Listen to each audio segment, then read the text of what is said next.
Hey everyone, welcome back to Nothing Nerdy. I'm back with the Inspector Who Reacts. Hello, Inspector, how are you? Hello.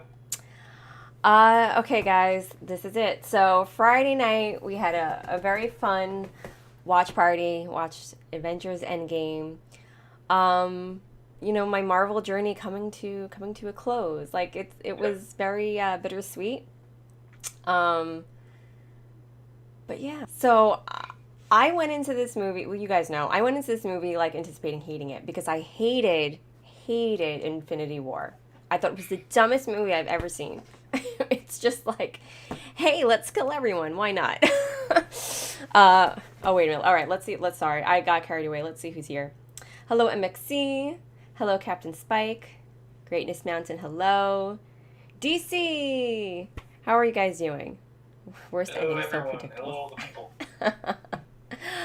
Thank you guys for joining us. Yeah, Infinity War. I mean, even though from what I gather, that's kind of how it was in the comics. They were just staying true to the story, so I get it. I hated it, so I went into this movie anticipating that I was going to hate it. I figured it was going to be a repeat of Infinity War with maybe bringing some people back to life. But I didn't think it was going to be enough to redeem the movie, but it was. This, here's the thing. I knew Infinity War you were not gonna enjoy, but I was Yeah. kind of thinking. I honestly, I knew you'd probably like Endgame, but I didn't think you'd love Endgame. I was like, shocked. That shocked me. I didn't think I was gonna love it either. I figured even if it redeemed it just a little bit, I still didn't think I would love it. Like, I mean, there have been Marvel movies that I really liked, that are definitely like at the top of my list. But I wouldn't say that there are any that I loved, and I loved this movie. But I'm gonna tell you why, what it was. Um, all right, Spoilers, by the way, but I'm pretty sure you're all here for that. You've already what? seen. I just like spoilers, by the way, but I'm pretty sure all Oh, of you have seen the movie. if y'all haven't seen this movie, get out of here. 11 out of 10. No Anakin Skywalker. um, so I loved how people did die in this movie, but they got the death that they deserved. And I think that's what bothered me about Infinity War. Like, people were dying like it was nothing. And, or we thought, in some cases, we thought they died and they didn't. And I felt like nobody got, there was no build up. It just happened. And I was like, the characters Yeah, don't deserve that. You watch these characters for so long, you get invested. Um, yeah, oh, right, Carter is the Anakin, yeah. yeah. To just kill them off like that, it's like disrespectful. So I loved how in this movie there were characters that died, but they got the death that they deserved. Like they were like The death felt earned. yes, earned, Earned. yes, and they were remembered. It wasn't just something that happened and then forgotten. Um, Yeah. and it was I loved all they were like callbacks to the previous movies. Um, Characters were brought back. Um, This was really the finale. Like, this was really yeah, like the finale of that whole journey. and I said at the end of the watch party, like it and I think I want to do a video about this. It kind of changed my perspective about Star Wars a little bit because like I always say, I love Star Wars. I'll love anything that they put out. I'm not gonna like hate on it. However, look at what Marvel did. All of these characters, all of these movies, they had a plot, Yeah. and they stuck to it. They had different directors, and they still, yes, everybody had their own freedom, but yet they stuck to the timeline, to the plot, Yeah. to what was supposed Like, to happen. there would be table parties or something like that with all of the directors and all the writers, and they would all cooperate to like make sure that their stories would And benefit each other. yeah, and you like really see how that did not happen in Star Wars. Like I did love the Rise of Skywalker. However, this just kind of changes my perspective about it a little bit. Like they could have done more, and Honestly, like some people even kind of like Rise of Skywalker came after this movie, and people felt like hang on, this is just ripping off like Endgame. This is like we got like there are more of us like on your left, and we got I am Iron Man, I am all the Jedi. It's like the same kind of I did. ending. I did think of that there were certain elements that were similar. The big army, except that, in Rise of Skywalker it was the ships, and in Marvel it was, creature Something. army. I don't even It know was what the hell that everybody. was. It was all everybody. Um, And but Marvel gave every single character got a scene, whether they were living or not. Every character got a scene. Everything was brought to a close for each and every character. And they had so many characters. Star Wars didn't do that. I mean, Admiral Akbar had his death off screen. I mean, that was in The Last Jedi.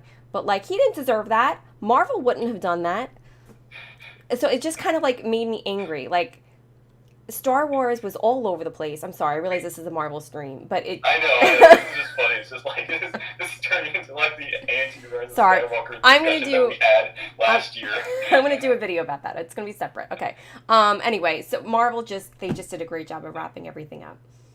Yeah. It was beautiful. Beautiful. I love Star Wars, but Marvel honestly did this thing. It earned, like I said, it became the highest grossing movie now. It earned that. Yeah, and when you initially told me that, before I watched the movie, and I was like, even if it's true, come on now. Star Wars is my number one. When I saw this movie, I believed it. I agree. It deserved that. This is how you close a series. Yeah. And even though we're not done, this is still a good ending for an era. This is a good ending. Yeah. Yeah. What I'm getting now, I know there are more movies coming. Either that, I know there's a Spider movie that was out, but I know there's more movies coming, like Black Widow. Yeah.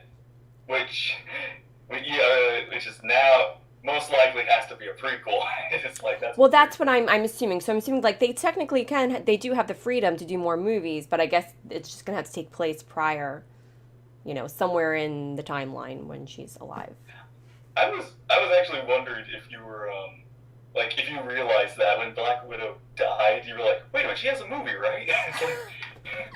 Well, that was like I said, the same with Spider-Man. I knew, even before I saw this movie, I knew there was a Spider-Man movie that came out after this. But I didn't assume that it was right after that. It was after this in the timeline. Yeah. I figured, well, it could have taken place a couple of years before, or months, whatever. I heard it was Black Widow's delayed again. That stings. Yeah. Which I mean, considering the situation we're in, yeah, that's good. I do want to see it in theaters. Yeah. Oh, yeah. I'm definitely going to go see it in theaters now. But did you remember that stuff about Sony taking back Spider-Man? Yeah. Well, I just almost called you Skywalker, okay? Nightwalker here, Inspector. Many names. Yeah, there was after this.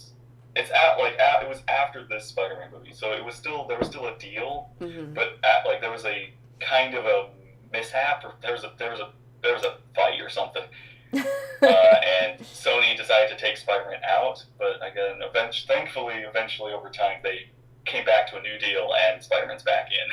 Oh, okay. It's so confusing. Yeah. It's something. Wow. I remember hearing about that. I was like, no. And then it was we kept discussing how could they fix this? How could they fix this? Maybe something else or something. And then over time, it's finally we get the announcements okay, Spider-Man's back. It's oh, thank goodness. It's I don't want to have to lose Spider-Man. We just got him in. So we got Spider-Man back, but yet the Hulk can't have his own standalone movie. Yeah, that's I guess there's another. It's so complicated. But at this point now, Hulk's journey's kind of done. Yeah. It was interesting to see him in this movie, kind of in that in between state. Yeah. I was really curious how you were gonna react to Smart Hulk, Professor Hulk. Professor Hulk. I mean, it worked, but But yeah, it was different. He's always kind of been one or the other. So it was interesting that in the finale he was like kind of in between. But he got the brains and the brawn. Yeah.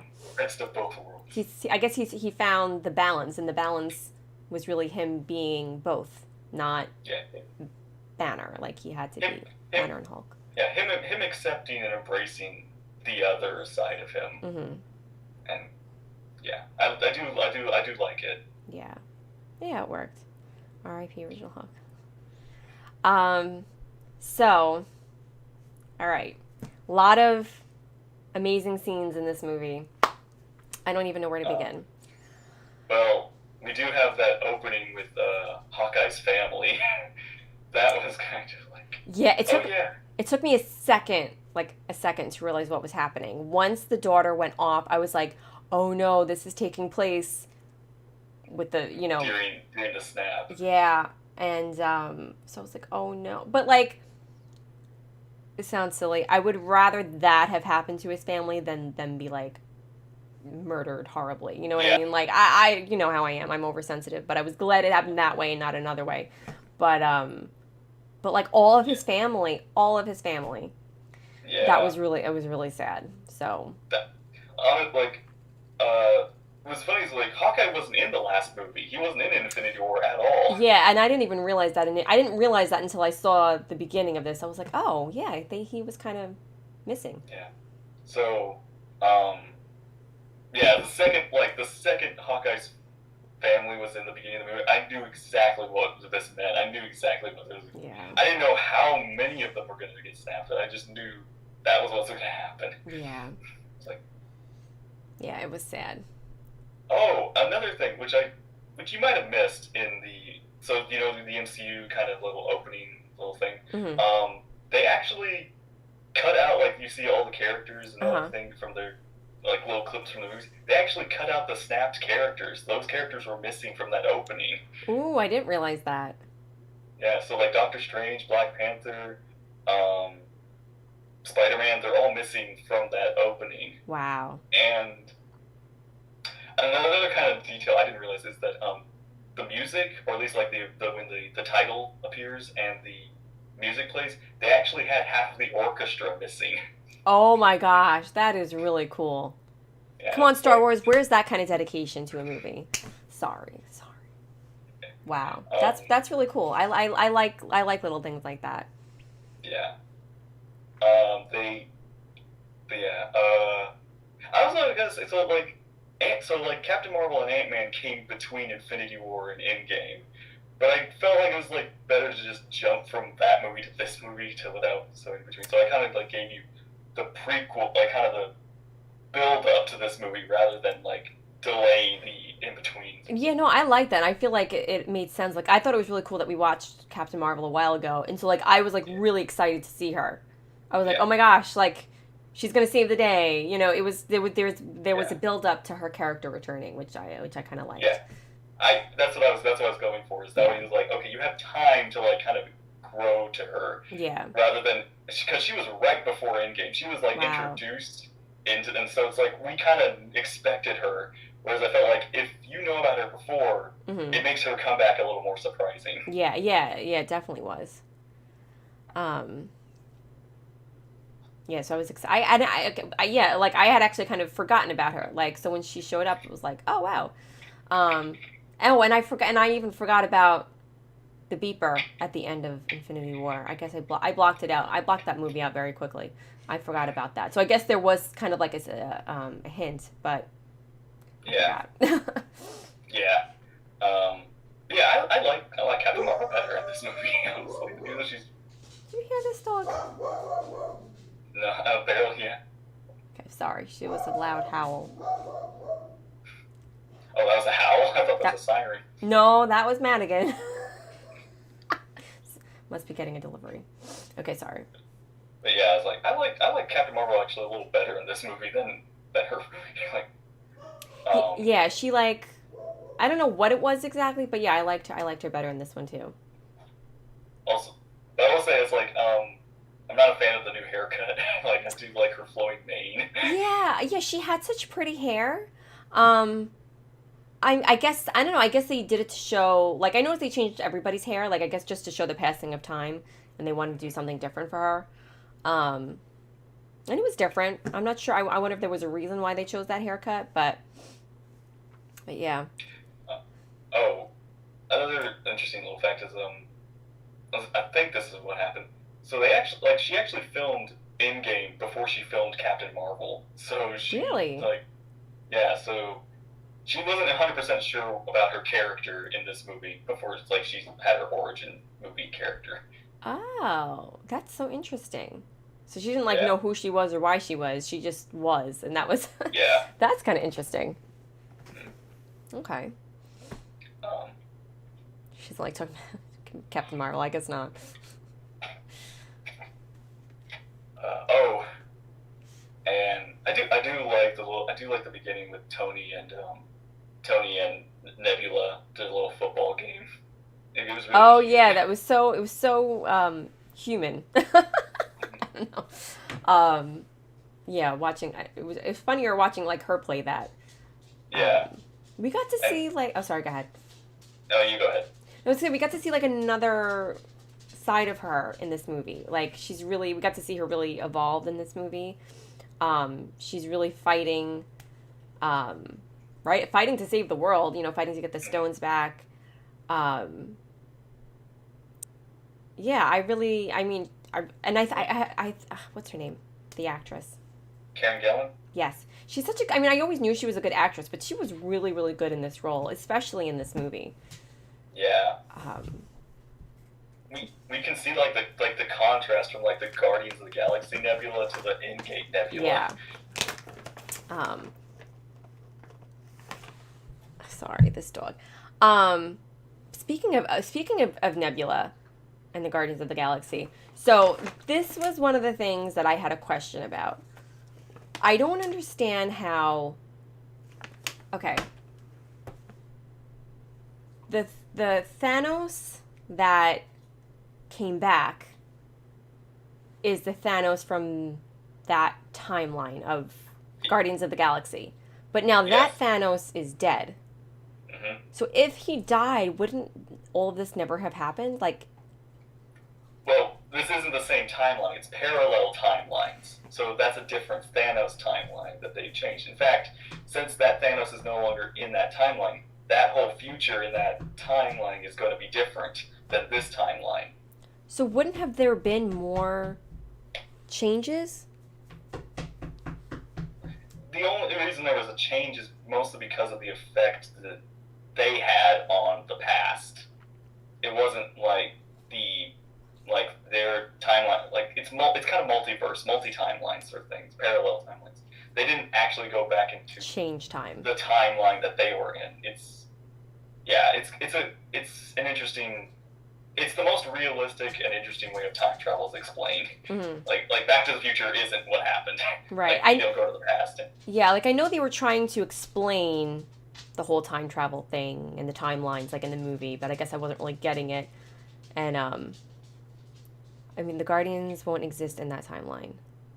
Well, they'll be without Gamora, yeah. I was hoping that Gamora would have stayed.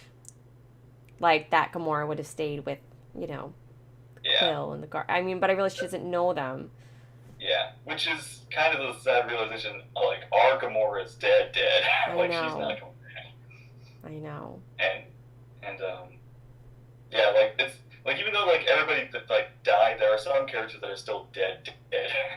Yeah, Gamora and Black Widow, which oh my gosh, that scene with Black Widow and Hawkeye. Okay, I gotta ask real quick. Who did you think was going over her?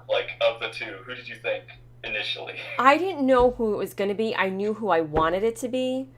I wanted it to be Black Widow. Not that I wanted her dead or anything, but I mean, between the two, what I kept thinking about him is, he has a family. He has a wife and he has kids. It sounds sad, but, she doesn't have that. It sounds terrible. He needs to be there for his family. That's just, I guess I was putting myself in their position. If it was me, I would have gone because I don't have attachments like that. Like, Wow. he has a family. Don't all hate me. That's kind of weird because personally, I felt like she still had more to do. I would have had Barton make the sacrifice. Really? And her, like, I kind of was hoping. I was actually shocked they killed Black Widow because I thought, man, she still has so much left to do. I thought it was interesting because she is she's more of a main character than him, but yet it was very honorable, you know. Yeah. And But I do. It's one of the weirdest kind of things where it's like, here's two characters who are fighting to kill themselves to save the other. It's kind of a weird, like, sacrifice battle that they have. But I remember, like, we as soon as I saw them at, like, the Soulstone place, I was like, oh no, I know exactly where this is going. As soon as they walked up, like, as soon as we got to that scene and they walked up, I was like, I said it, I was like, wait a minute, there's two of them. One of them's gonna have to, oh no. Yeah, it was like, oh no, you're gonna do this to me. You're gonna do it again to me. Like, we had lost Gamora here, and you're gonna do the exact same thing to me again. The saddest thing is Hawkeye's son is named after the two people who sacrificed their life for him. Really? I didn't know that. Oh, I guess Quicksilver and now Natasha. Is that who you named him after? I don't know. Scott did mad. He said, not it. Yeah. That was another, like, I get Nebula doesn't know the details, but it was kind of funny. It's like, Nebula just was like, yeah, you two go. It's like, I don't know anything about what happens if you two go. Yeah. But yeah, that was such a good scene, and that was honestly a really good death, even though it was like this. Right, like, she didn't just die, and like, there was build up. There was the, like, who was it going to be? And, you know, it was them risking their lives for each other. I thought it was really, like, you really saw what a beautiful friendship they had. You know, it wasn't romantic. These were just two people who really cared about each other, and they fought side by side for so long. They've been in life and death situations. It was just, like, a beautiful friendship. And, you know, I was just really, I think they did a really great job in portraying that friendship.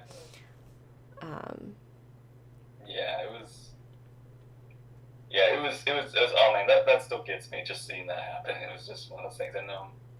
But yeah, it's kind of interesting. It's like, you love build-up deaths. Like, they don't, like, yeah, like, when you just kill someone just because, or just, like, that, like, the character doesn't deserve that. I look at them as, like, a living thing. Obviously not a real thing, but, like, you know, characters deserve certain... The characters deserve respect. Built up depth, you know, that makes sense. Say, yes. As you say, it's good writing, it's good storytelling. Yeah, like, and like I compared it to, like, I compared it to book 7 in Harry Potter. I hated that book, not just because it was sad, but like it felt like, and I've heard other people say this too. It felt like at this point you're just killing people just because, just for dramatic effect. Like, there's no build up. It's just, all right, we're gonna write you off, and yeah, I don't like that. But I like it when there's build up and it's beautiful and it gives honor to the character. Black Widow, I'm glad she went that way, you know, and not just a quick, you know, death and we never think about it. And like they talked about it later on, like everybody was mourning her, like they, you know, they were trying to find a way to bring her back. Yeah, which is kind of interesting if you look at it. Like each of the characters are representing one of the stages of grief. Mm-hmm. Like Thor is, what is it? Disbelief or denial. Like Thor is denial. Clint is bargaining. Hulk is anger. It's true. Steve is depression, and Tony's acceptance. Yeah, you're right. I didn't even realize that. Yeah. Remember that time Kylo died for Rey and she kissed him? Dumbest thing in the Star Wars movie. I mean, Snape had to build up death. He did. I will give you that. He absolutely did. Yeah. That was, yeah. And, yeah, it was the same thing. It's like, okay.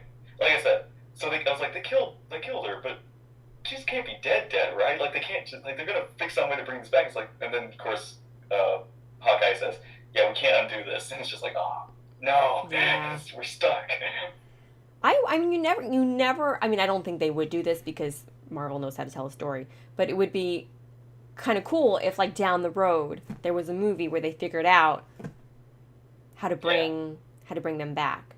Kind of like, okay, in Doctor Who, the one where, when Clara dies, Oh, she's that like, kind of situation? she's rescued, like, right before her death. But it's like that moment is just kind of frozen in time. So she can kind of, like, wander around the galaxy for as long as she wants. At some point, she has to return to that death. She has to return to that moment to die. It's kind of like the stones, where they pull the stone out and then they put it back immediately. Yeah. So, like, kind of do that with them. Like, you know, technically at some point they have to return to that timeline, but they can wander they can come back until, return to that moment at some point. Yeah. So, interesting thing that they did with the trailers is they only showed the first 30 minutes of the movie. They never showed anything past the first 30 minutes of the movie in the trailers. Interesting. So we didn't, like, a lot of the trailers, like, some of the trailers did show a little bit, but we didn't know where that was. But they never, like, showed the final battle or, like, any of the time travel stuff. They never showed any of that in the trailers. So, like, you didn't necessarily know that Thanos came back, or... Well, we didn't know, like... Well, if we thought, okay, this Thanos that we're facing is the same Thanos. We didn't, like, Thanos gets axed in the first 20 minutes of the movie. We were like, what just happened? Is that it? It's like we were as confused as you. Roll the credits. Yeah, so, it was kind of a joke. It was like, all right, movie over. Like, that was a good $20 or something. Yeah, that was definitely the shock. And then, of course, we get the 5 years later, and we're like, oh, no. Dun, dun, like, that just hit us. Let's see. We would happily bring back Tony and Natasha. Oh, Tony's death. Oh, my gosh. I mean, are we ready to even talk about that? Like, I think that was, like, the best death. Like, well, maybe not the death itself, but the best, like, the aftermath of his death was, like, the best I've ever seen in a movie. Yeah, like the best kind of, if I just describe the best kind of funeral. Yeah. I loved that, Peter was beside him as he was dying. And then I love how Pepper came over. And, like, in that moment, like, she was strong for him and, trying to keep it together. But at one point she was like, we're going to be okay. You can go now. Like, she, like, released him. She's reassuring him. Yeah. And then as soon as he passes, she finally breaks down. I love that acting. That was so my gosh. good. That was so good. And so sad. I get choked up just thinking about it. It was a beautiful moment. And then his funeral. Okay, so I'm gonna say, like, what happened was, okay, so Tony passed on, Tony died. I was like, it was sad to watch and everything, but it didn't really, like, hit, like, as soon as I saw that reef with the arc reactor and all that says, like, Tony Stark through Tony Stark has a heart, like, before that long shot of everybody, like, as soon as I saw that, I broke. I just cried. I just lost it. I didn't realize how much I was gonna, like, be sad at Tony's death, but because he's not, like, my favorite character, but it would still like hit me really hard to see him go. Yeah. And, like, seeing that funeral just finally, like, hit me, made me realize, oh, he's dead. Like, he's really dead. He's gone and he's not coming back. And kind of a funny story was that so my brother's, like, sitting next to me when this happens. And like, I look at him and he's got, like, tissues up his nose, and I was like, what happens? Like, his nose is bleeding. And I was just like, really? Like, right now your nose is bleeding at this particular moment? You're thinking he's crying, and nope, just blood coming out. Well, what's funny is that, like, I think, like, the minute later or something after, he tells me, oh, my nose isn't bleeding, I'm actually crying. It's like he didn't realize he was actually emotional. You men and your emotions, I can't. He's way more, like, been kind of a shock to both of us that he's like, oh, I'm really crying at this. He didn't expect that. Oh. But it was like, oh, it's like, yeah, Tony's gone. Oh man, I can't. That is such a good moment. Like, it's hard to describe. It's like the best kind of funeral. Yeah, it really was. Yeah, I didn't put together the cheeseburger thing right away. It was when I was later on that night, and I was like, you know how like you get all your best ideas when you're in the shower. I don't know why, but I'm showering and I'm thinking about the movie, washing my hair, and then was like, oh, the cheeseburgers. That was what he wanted as soon as he got out of captivity. That was the first thing that he wanted, and then I was like, oh my god. I actually, I didn't realize it either, but until recently, it was like, until we kind of did this, I was like, because this is the first time I've seen these movies, like, in order, together, not with any breaks or anything, or years between them. It's like, I finally, like, made the connections. I was like, oh, it was even sadder. Yeah. And his daughter is so cute. She was adorable. Oh my gosh. And like, this movie is really good job of picking, like, kids. Actors. Yeah. I never would have realized that was the little boy from Iron Man 3. One of you said it. I think. I didn't, sorry, I was just going to say, I didn't make that connection. Like, I was like, who's that kid? Is that what I think it is? And it's like the same. I'm looking at it, and I'm like trying to, like, I'm kind of going through all the movies in my mind, and I'm like, I've got nothing. And then one of you said, that was the little boy. I was like, oh. Yeah. But yeah, everyone was there. He grew up a little. He did. Yeah, and then like in the following moments, like they like wrapped up, everyone's story. Like I think Wanda and Hawkeye. Is it Wanda and Hawkeye who like have a moment by the? Yeah, they had a small talk. Yeah, and it's like, okay, well that wraps up their characters, and we have that moment with Happy and Iron Man's daughter. I love his kind of hologram speech for like kind of everything. It's kind of like it's both like a nice way of saying goodbye to him, but at the same time it's also a nice way of showing how far we've come since that first movie. Yeah. It's like, it's kind of funny. It's like he says like 10 years ago, I never expected this to happen in the movie or something like that. And for us, it's also been like almost 10 or 11 years since the first Iron Man movie. But for you, it's like for like 3 months or something ago.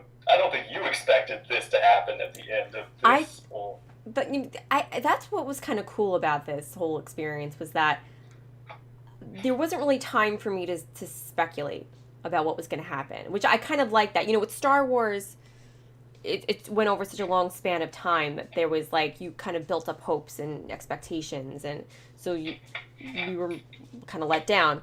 With this, for me, it was just kind of like one after the next, and so there wasn't like, I didn't have any expectations.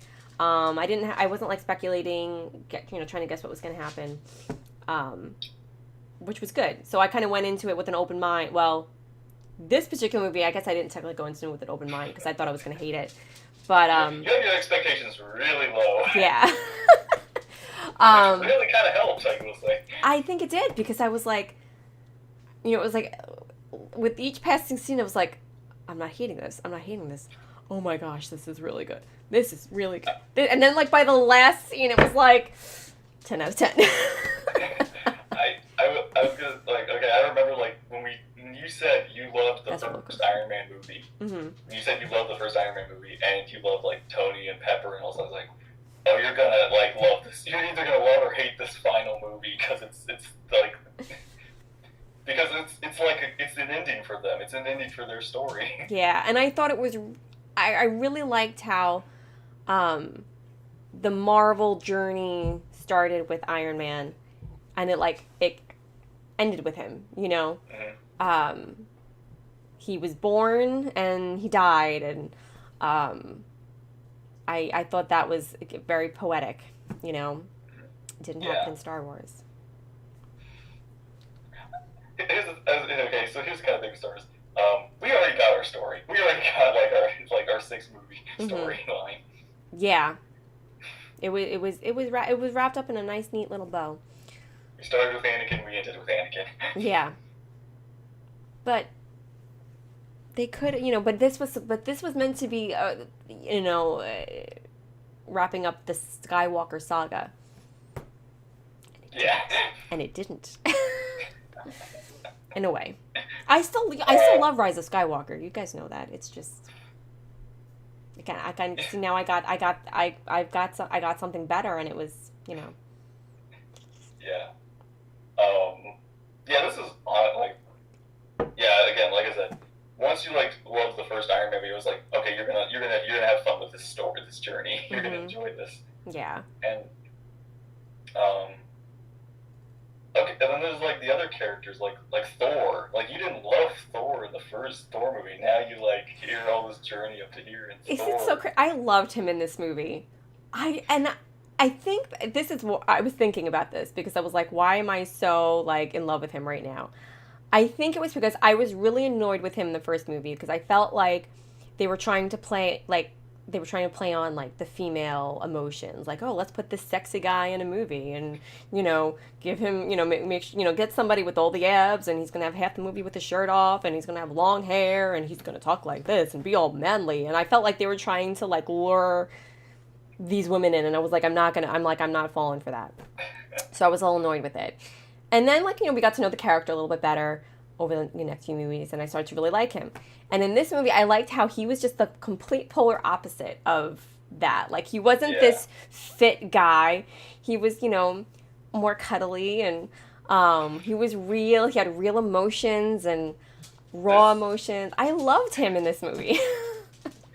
Honestly, it's like, some people were kind of like, I've heard some people are disappointed with what happened with Thor, but it's like, really? It makes sense. Mm-hmm. Like, especially after you said, like, we didn't feel like Thor mourned in Ragnarok. Mm-hmm. Well, here's your big, aftermath with Thor.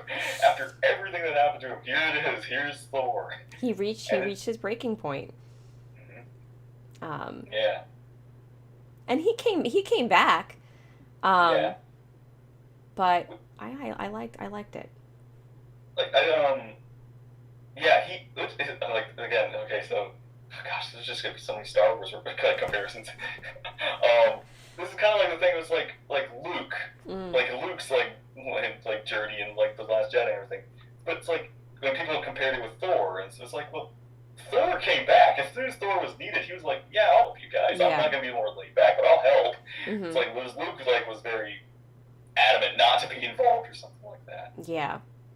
And and the other thing is Thor already succeeded. He took out Thanos and he's done. He didn't need anything else. He wasn't needed, so he didn't. Whereas Luke was kind of needed. Yeah.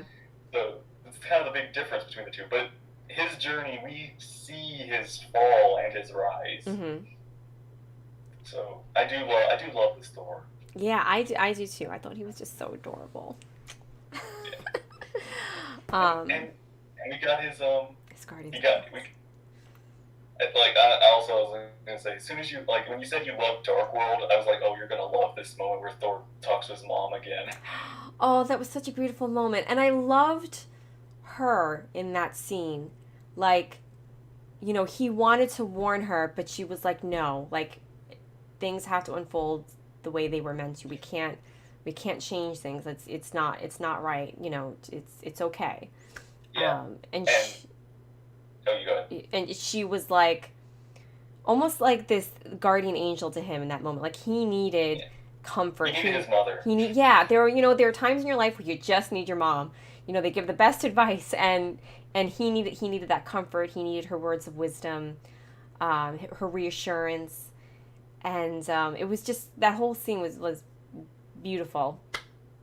And honestly, the best. Maybe I won't. One of the best little moments is, Thor, after all his failures, after everything he feels, he needs this little confirmation. Is he still worthy? And that's what the hammer coming back to kind of proves to him. It's he's still worthy. It was right. really, really great moment. Mm-hmm. And of course, it's also funny. It's you think about Thor in Dark World, his hammer just leaves him. It's where'd it go? It's huh?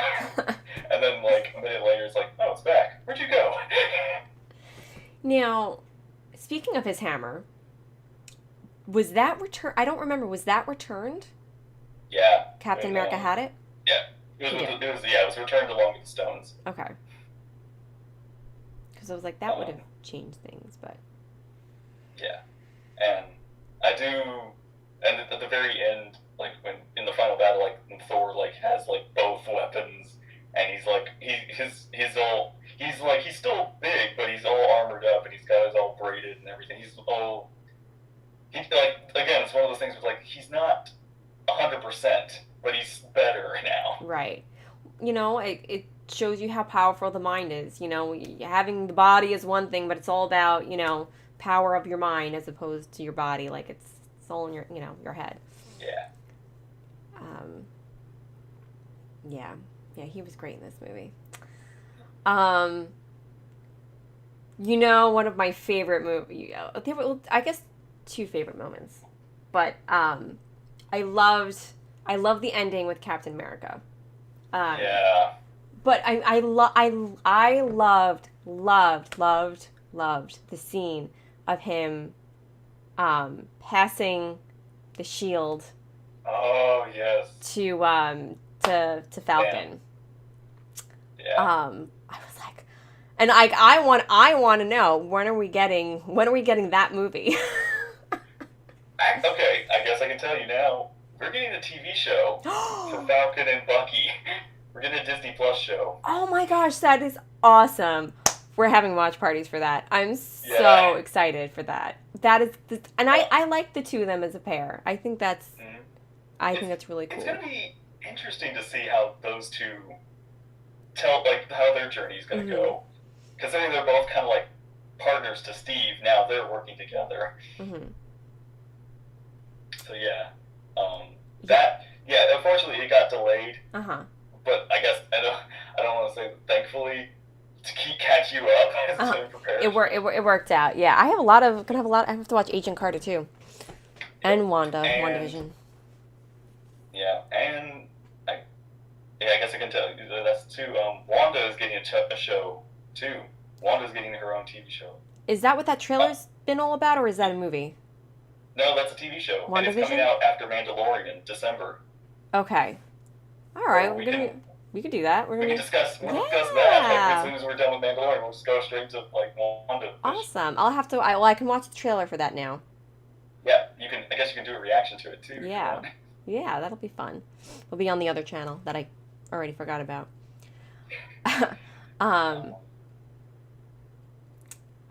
Yeah, that whole. I love time travel movies, and TV shows. Because you can create such amazing stories with it, and I loved in general that they incorporated that into this movie. But I didn't see it coming. You know, when they sent Captain America back in time to put all the stones back, the hammer back. I didn't see that coming with him staying. But it made sense. Like I loved how he carried Agent Carter's picture around with him all those years, even though he knew she was dead. There was no chance of her coming back. He still carried her photo with him, and he realized this was his chance to be with the woman that he loved. And and I love how they don't tell you right away. He's talking to Falcon. I have to try really hard not to call him Falcon. And he's like, I decided, to do what Tony did and have, just a normal life. And, you don't know what that means, but he's just saying that's what he did. And, when they then, I guess he shakes his hand or something and he puts the hand over and you see the ring and I'm like, oh my God. Yeah. And I would have been cool with it just ending it like that. But then that scene where they're zooming into the house and he's slow dancing with her. Oh my God! The girl in me was just melting. I went back. I remember, but I went back to look at our first Avenger, the first Captain America movie discussion. It was how you were saying, I want to see the dance. I want to see him with old Peggy. I want to see. I was like, Nerdy, you're getting both. I got everything I ever wanted. Like you're getting exactly what you want. You just gotta wait, but you're getting it. And I love how okay, so that okay, so back in that first Captain America movie, like I totally ate up the whole Agent Carter and Captain America relationship. Like I loved it, but I was like, Yeah. but part of me was like, oh, I'm being such a girl. Like these are Marvel movies that it's not all about the romantic relationship. Like it's about the Avengers and saving the world. Like this is just a minuscule thing, and I felt so validated when this was how they ended the Marvel Avengers series. I was like, Yeah. yes, I'm not the only one who loved it as much as I did. They gave Steve his ending, which is like, and Peggy too. Mm-hmm. I was like, I remember because again, like after the first Avenger, I was like, oh man, Steve and Peggy aren't gonna be together, and then it's like, then we come to this and it's just like, there was no other way we could have ended this movie for him. It's like it's the only way you could end it with Cap. I love that. Like, yeah, like and he finally got to stop being a superhero. He got to be a normal man, and and she loved him before he was a superhero. Yeah. Which made it even better. And, yeah, it's like basically like this is Cap's like retirement. Mm-hmm. This is Cap's like he's earned this at this point after everything we've been through. He's earned this. Mm-hmm. Yeah, with everything that's happened. You're right. So I was thinking about that. I was like, well, what about that scene in the other movie where he goes to see her and she's aged and she says to him, "You came back," and she seems surprised. But I see what you're saying. She meant it like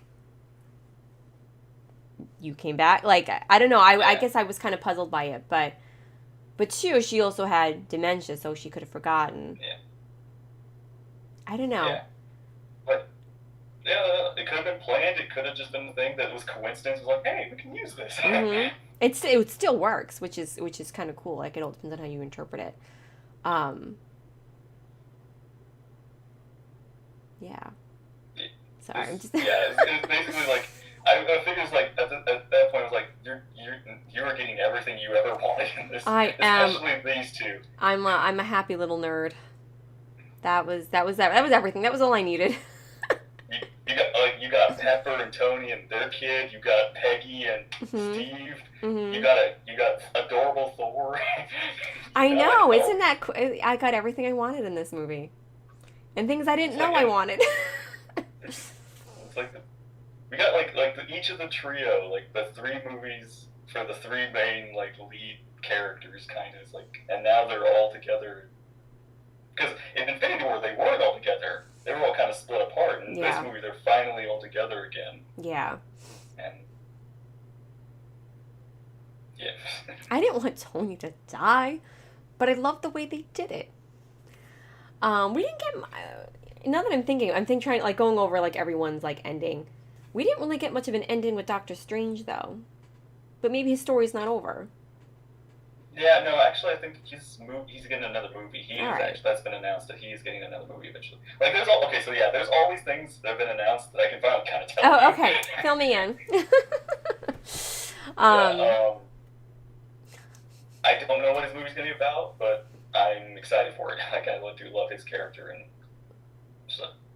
Yeah. But actually, he doesn't have the time stone anymore, so it's gonna be interesting to see what he does without that. That's true. They have another phase ready. Wow. Oh boy. All right. Well, at least I won't have to play catch up. Phase 4. Phase 4. Yeah, you finished phase 3. Now we're on to phase 4.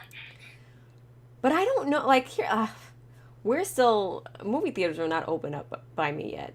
So yeah. And they're open in other places in the U.S. So I hope that I get to see this movie even when they come out.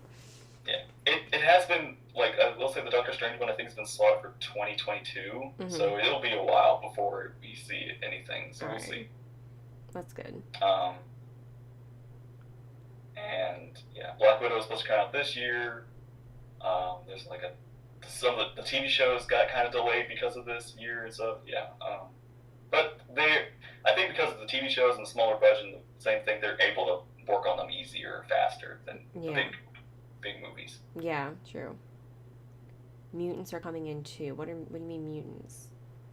Mutants are possibly the X-Men at some point, like those characters. So X-Men is Marvel.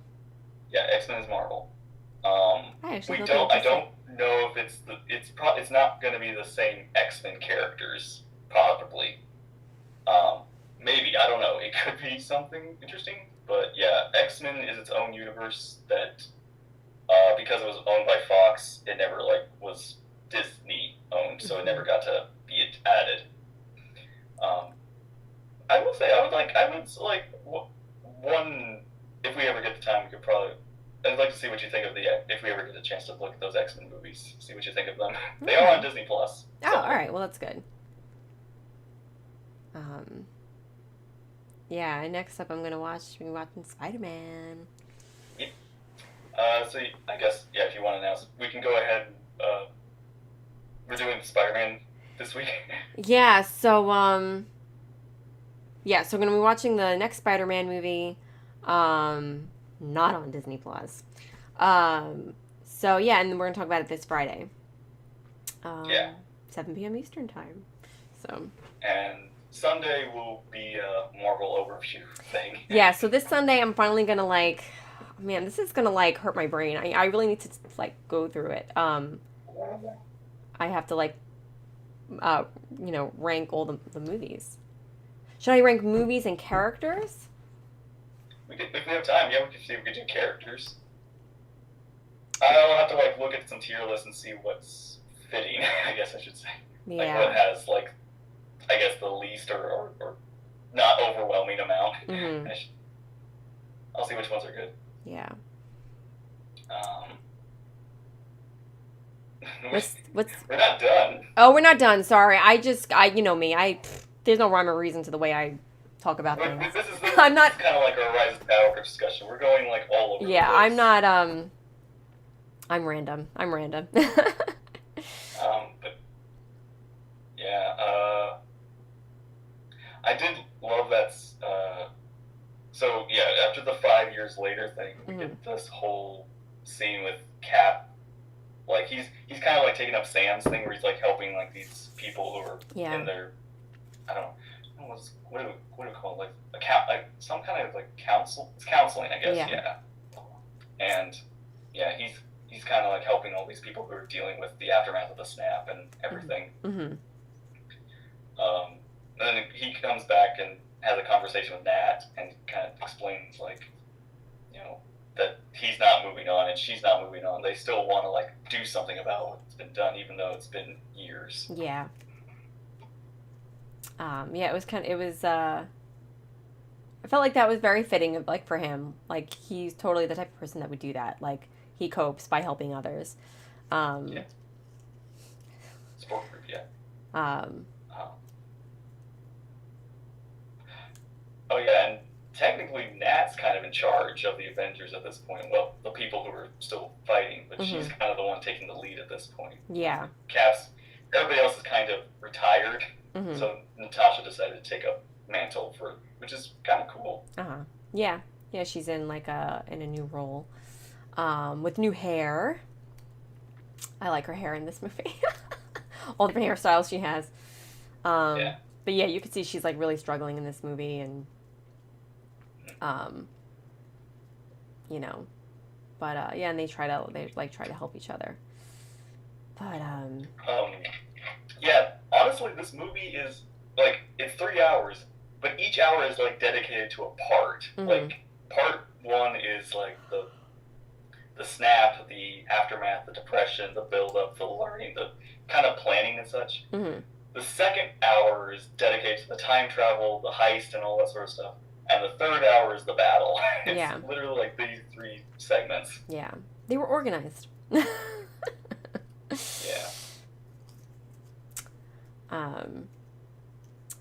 And I thought I was really surprised to see Ant-Man. I guess I had forgotten that had happened to him, that he went subatomic or whatever, or he was trapped in the other realm or whatever it was.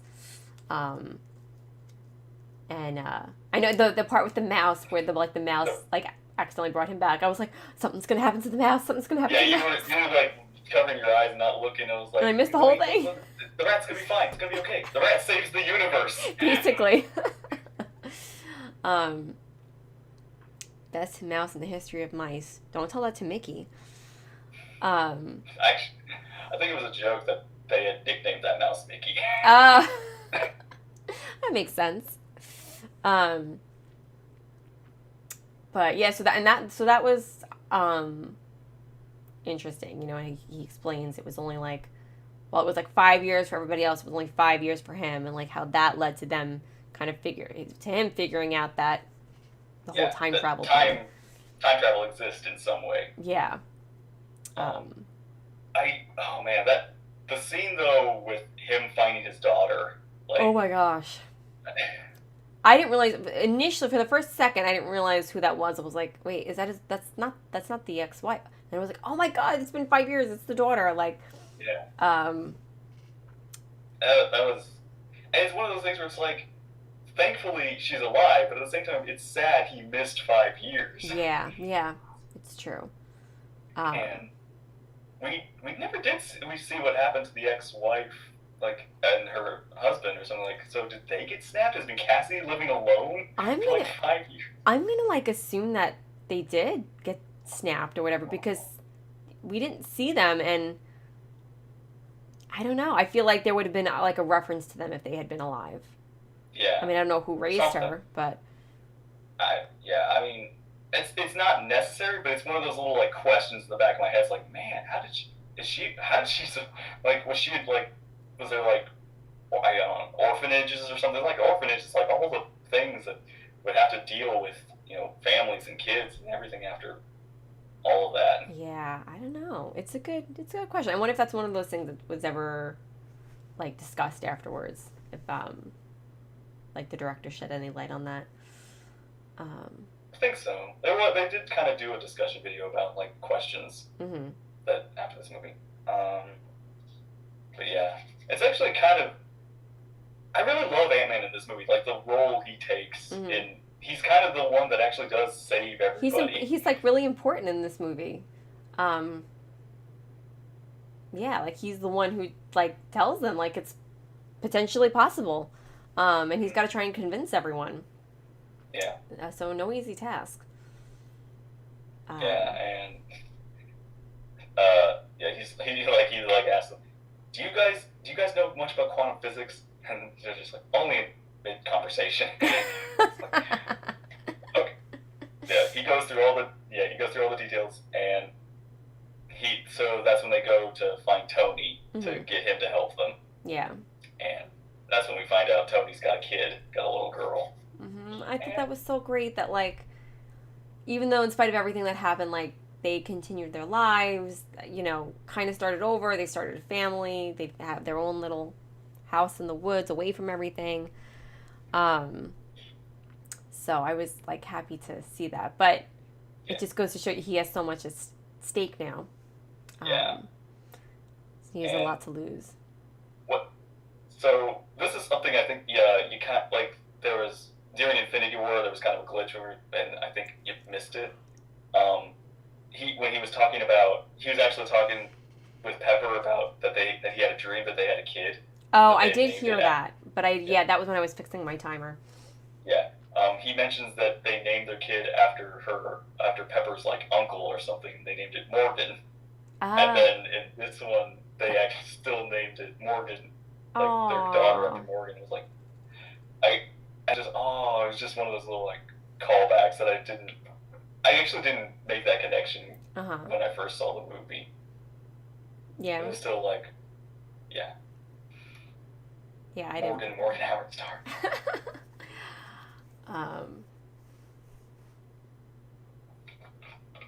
My hair is bothering me.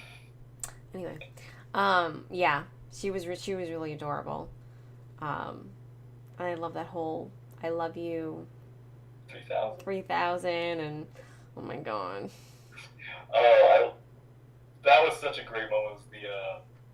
Was when Tony finally like gets the time travel thing to work, and he's like in shock, and he like swears, and then his daughter swears behind him. It's a word that only mommy says. I just love. I don't know what it is, but I just love how the kid. That kid's such a good little actor. It's just like you can't say that word. And it's like, what are you doing? Well, I got this important right here, and she's like gives him this look like you just said that word, like a little kid would. It's just so perfect. Yeah, she's adorable. I'm gonna have to ban you, MXC, for saying that. I'm just kidding. You get a timeout. Language. Language, right? Oh my gosh. Sorry, go ahead.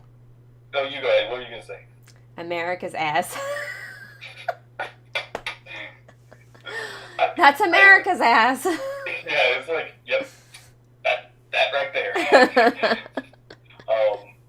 And I love how it's like Cap's kind of given up the like boy like he's now swearing. He's now like swearing. It's like when he's talking about Thanos, like we're gonna go get this son of a. And then when he runs into himself, his past self, and has to fight him, he's just like, oh, you gotta be. It's like Cap's like, yep, he's kind of given up the filter. Yep. That's that scene where he goes back in time and he goes into the elevator to get the suitcase, and I was like, oh, okay, this is kind of like how things were. This is kind of like how this is like the other movie. Yeah. And I'm thinking to myself, like, all right, like, how is he, like... Is it going to be just like the movie? Is it going to be another fight? Yeah, is there going to be another fight? Like, how is he going to get this suitcase? And then, like, he leans in the guy's ear. He says, Hail Hydra. And I was like, oh, yeah. God, that was so... I don't know why I was so blown away by that. I was like, that was brilliant. Like, yeah, it was so clever. It's literally like brains over brawn. Yeah, oh, there's nothing, and like he was, I don't know why he was just so sexy in that moment. There's just nothing sexier than a smart man. And I was whispering like, in your ear. Mm-hmm. Hell, Hydra. Yeah, and it was really great. Because again, like we were expecting, like, oh, it's gonna be another elevator fight. It's like, no, it's gonna be better. Mm-hmm. It's gonna be like, it's gonna be a clever play. Yeah, that was pretty badass. That was pretty good. and then he's just walking away, smiling like suckers. Yeah. And then, of course, now like these Hydra people are gonna think Cap's on their side. So when they talk to their Cap's gonna like completely out them. Or they're going to out themselves. That, yeah, the whole other timeline thing is just weird to me, but... Oh, I guess I can announce this, too. We're getting also a Loki TV show. Probably based off the Loki that escaped. Really? Yeah. But you can confirm for me now, he really is dead, though, right? He really did die. Yeah, Loki is dead. He's dead, okay. I think. That's true. I guess they can pull the rug out from under me on that one. I still think that's weird. Now I know that happened in Infinity War, but there was still the possibility that for me that he was going to come back in this movie, but he didn't. Yeah. I'm still kind of blown away by that. Like, yeah. He's escaped death. He has that ability to kind of like not be somewhere. You know, he's the trickster. He's mischievous. Like, how did he not get out of that? Like, yeah, it's kind of a very, I guess for lack of a better word, pathetic death for him. Yeah, and he kind of redeemed himself. Like, he had come a long way. I felt like that was one of those characters, he didn't deserve that death. Yeah. And I feel like if you're going to kill him, it's got to be in a more clever way than that. If you hear the dogs below me. I do. I was like, you got a dog. The neighbor's dogs are barking. Aw. Wonder if Madigan's going to hear it. Oh, it's like Madigan. I wonder if Madigan's going to hear it. It's like, I hear dogs, but they're not in my world. Yeah. They're in a parallel universe. Parallel timeline. think because he didn't want to escape a villain, he wanted to fight as a hero. Yeah, I could give Loki's death. I feel like it was one of those things where it's like because he's fighting somebody with the Infinity Stones, and he knows who Thanos is. He knows that he's like kind of outmatched. So it's like and he doesn't want to abandon Thor. So I felt like this was one of those like last ditch effort that he tried and it just didn't work. It's the only way I can kind of. I guess that makes sense, but I don't know. Yeah. We'll see. We'll see what they do with him. Anything's possible. Because he's not done. His character's not done, so we'll see. Regardless, Loki's back. This is true. So I have a lot of stuff to watch. I kind of like now that I have, like, for initially it was like I was only looking forward to watching whatever the next Star Wars thing was, and it's been really spaced out. So I like how now I have this whole other universe that I'm into that I can, like, I'm excited to watch the new movies and the new shows. Like, my time is going to be filled. It's going to be a lot of fun. So I'm kind of excited. I didn't think I would really be able to embrace a new fandom, but yeah, here I am. It's really something, like, with this whole universe, this whole new world kind of is. I have a whole new appreciation for it, but I didn't appreciate it initially. So now I have an appreciation for it. Yeah, I gotta say, like, you missed, like, all of this before, so it was like, but you probably heard about it, like, heard about all the big Marvel stuff. Yeah, I always heard about it, but never followed it. Didn't know what was going on, and would see a meme here and there, particularly with the Thor in this movie. A lot of Thor ones, I guess, because Natalie Portman is in it. So if I follow, like, Star Wars pages, so I would see, like, one of those memes, with, but yeah, good stuff. The final battle. Okay, I was going to say. Oh, okay, go ahead. Oh man, I was in my head. It was in my head. Oh, dang it.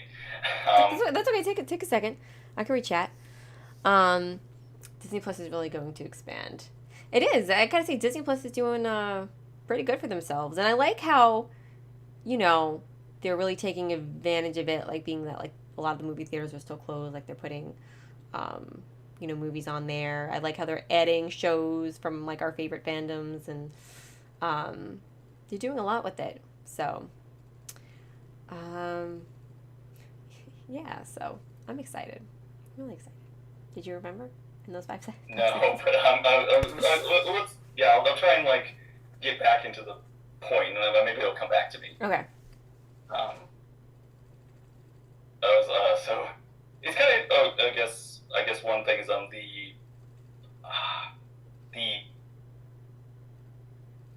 my brain. The part. So we get to see, like, the first Avengers movie from a different perspective, like the different, like, world, and like what happens after, like, they beat Loki, and then it's like, okay, so they get Loki the capture, and then they all get drinks and go into the elevator. So we kind of see, like, that little, like, aftermath that we didn't get to see in the first Avengers movie. I don't think I know what you're talking about. So when Tony's checking out Steve's behind. Oh, okay. Yeah. In general, going back and seeing all the, like, the different movies from a different perspective. This is down memory lane for you. Yeah, I was like, oh, I remember that scene, and I remember that scene, and I thought it was kind of, I thought it was cool. That whole thing that they did where, they have these characters going back in time to this scene from this movie and that scene from that movie reminded me of, I don't know if anybody here has read Harry Potter and the Cursed Child. I never saw the play, but I read the book, and they go back in time to certain scenes from the movies, the books. The story. Yeah, and they were, like, kind of seeing it from another perspective. Like, they were on the sidelines watching what was going on. Kind of like Prisoner of Azkaban. That too, yeah. Yeah. But yeah, you're right. Ancient One showed up. I didn't think Banner was really going to be able to convince her. She was like not giving up that stone. But I guess it made enough of an impact when he said, well, Doctor Strange gave it up to Thanos quite easily. Like, that really, like, shook her. Yeah. Which is, like, when you were, like, asking, like, why did Doctor Strange give it up? Why did he do this? And it's just, like, he has his reasons. He has, like, this whole, out of 14 million ways of them winning, this is the one that I guess he sees as the victory. Oh, I get it now. So he saw that. Like, he knew that if he gave it up, and so easily, she would then give it up to Banner. Got it. Yeah, and I guess he had to, like, which is one little detail I never realized until now, was he had to make sure that he didn't give it to Thanos until a certain point, because if he gave it to Thanos earlier, Thanos would have snapped sooner, which means Ant-Man wouldn't have been in the quantum realm at that point to be stuck. Gotcha. Okay, I didn't realize all that. It's a tiny detail because the movies are split. You don't really make that connection, but it's like, oh, I never thought about that. But that kind of explains why he didn't give it to him sooner. Yeah. Ant-Man had to be in that van. Interesting. Okay. At that point. I didn't piece that together. Speaking of Ant-Man, we get that little time travel mistakes or issues like testing, and we get like old Ant-Man, baby Ant-Man. I just went myself, and I don't know if it was young me or old me. It's a baby. Scott, as a baby, he'll grow. Bring Scott back. And it's like time travel, and Steve's just like, I see this as an absolute win. There's so many memes I want to show you. Oh yeah, I guess now you can post them in the Marvel Discord channel now. I guess I can go in there now and see what's been going on in there. Yeah. And then that's when Tony shows up because he's got the time travel situation fixed. Mm-hmm. And he gives Steve back his shield, which was really kind of, it's like, you know, after Civil War, it's kind of an interesting journey that they've been going on. Yeah, that was... Actually, like I said, when you kind of like when you said you wonder how these movies will affect on a rewatch and reperspective and the whole, how the end story. Like, I wonder how much you'll think of like Civil War and Infinity War and these other kind of movies, like Thor 1, all of that. I feel like, so I hated Civil War. I definitely can see how I would appreciate, like, I see the significance of it. Like, I see the significance of it now. So, like, I guess I would have a new appreciation for it. So it wouldn't like go up in your favorites, but you would definitely understand it. Right. Infinity War, again, I understand it. I still don't like it. Again, just all them. It is one of those things where it's like, to be fair, Infinity War is made for you to not be happy at the end, so it's kind of like it did its job. I guess, you know, it's not a Hallmark movie, so.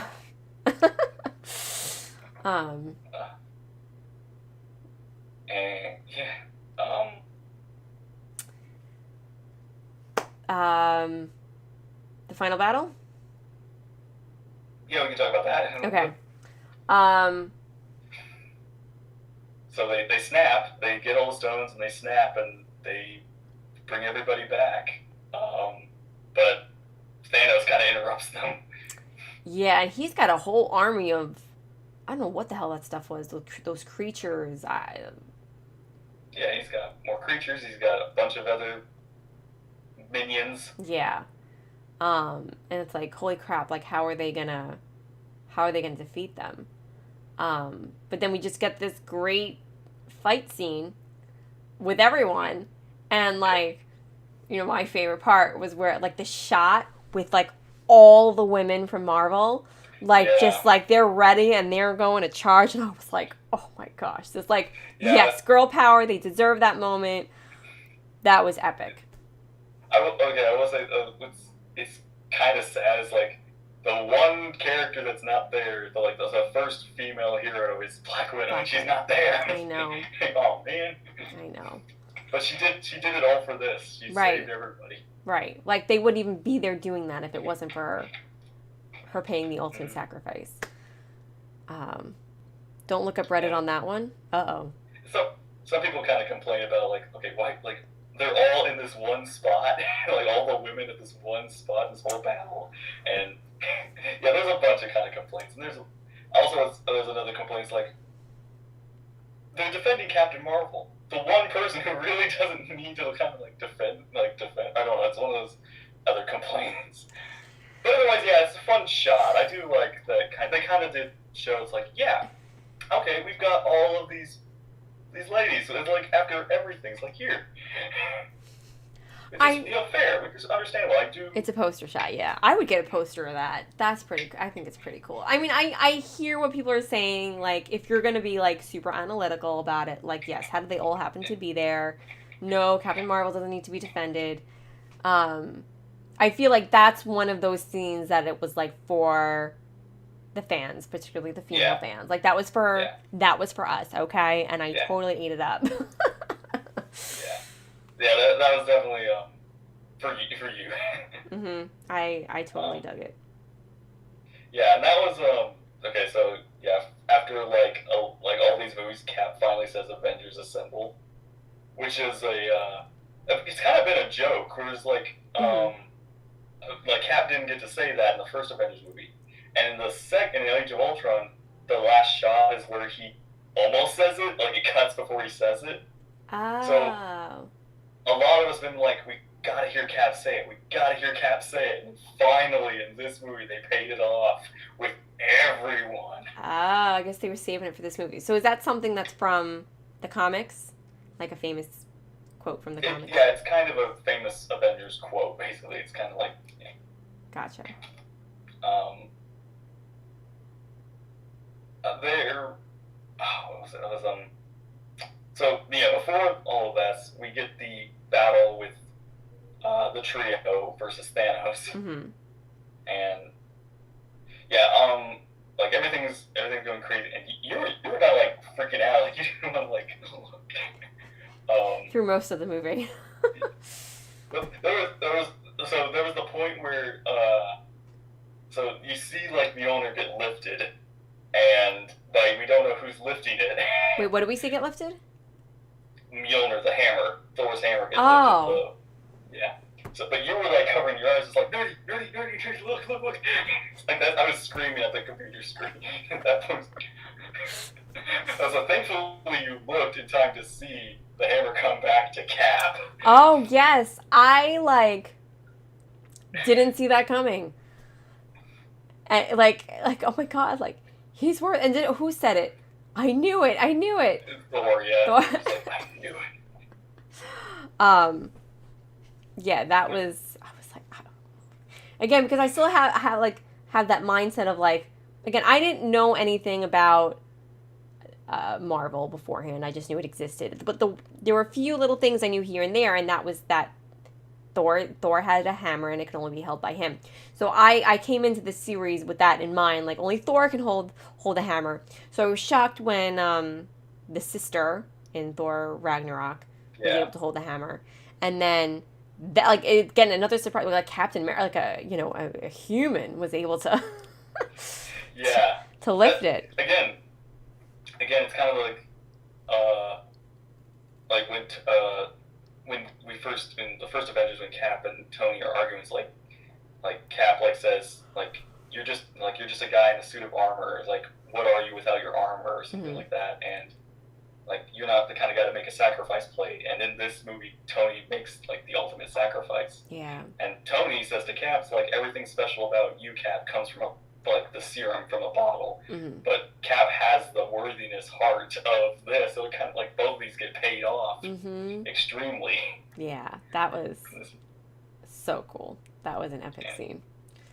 Okay, so that moment was so it's one of those things because Mjolnir is destroyed, you kind of forget about it. You forget that it's back in this movie. Yeah. Yes. Yeah. So I remember like back in Age of Ultron, we all kind of was like I remember like looking up who else could any of these characters like lift the hammer, and there was teeth like these characters could lift the hammer. Cap, I think at one point in the comics could lift the hammer. So we were all like, oh, that's gonna happen one day. The hammer gets destroyed. It's like, well, that's gone. That's never gonna happen. So we come back to this. We get this movie. We see that shot of the hammer getting lifted up. I stood in my seat. I was like, I know what this is. I was like, that moment got a huge cheer in the theater. I'll it bet. was like the biggest hype moment. Like, if you ever want to look up audience reactions, it's like it turns into a concert. Wow, that's so cool. That is honestly and then of course like after he started beating up Thanos like with ease almost. And it's one of my favorite moments in the movie just because of the build up and the payoff of it. Yeah, that was really cool. I definitely did not see that coming. Now, okay, you're bringing up Vision. I know we see him in the flashback. Did he come back in the snap? Not the flashback, when they travel in time. Did Vision come back after the... No, Vision's dead. He died before the snap, so he didn't count as a returning. Oh, gotcha. Yeah.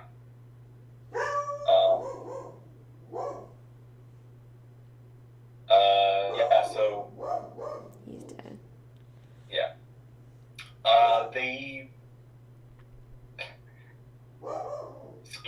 So after Cap's battle, like Cap does that, like fights with a hammer, suddenly Thanos turns around. Thanos is now beating up Cap's shield. His shield, like, it's completely destroyed in that.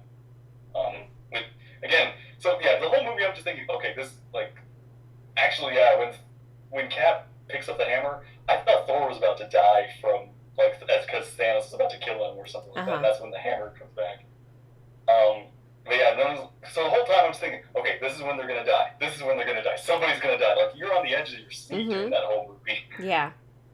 Yeah, exactly. I didn't, especially after, like, apparently everybody's expendable. So, yeah, I really thought more people were going to die in this movie. But they didn't. But yeah, so Cap's like gets ready, he tightens the shield, gets ready to fight. And again, it's like you kind of forget about the snap. You kind of forget about the Hulk snap. So by this point, so you see Cap about to face down the entire army, like Thanos' army, and then we get the call. we get the call from Sam, and he says on your left, and we get the portals. We get that scene. I don't remember that. Where everybody comes back, a whole army just shows up, saves the day. There's more of us. Oh, okay. Yeah.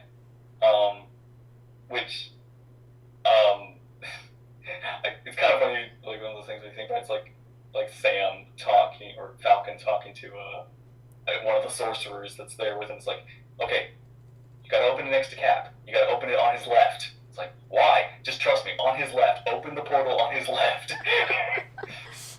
It's like, okay. It'll work. And Sam. It's like, okay, now I gotta make the call.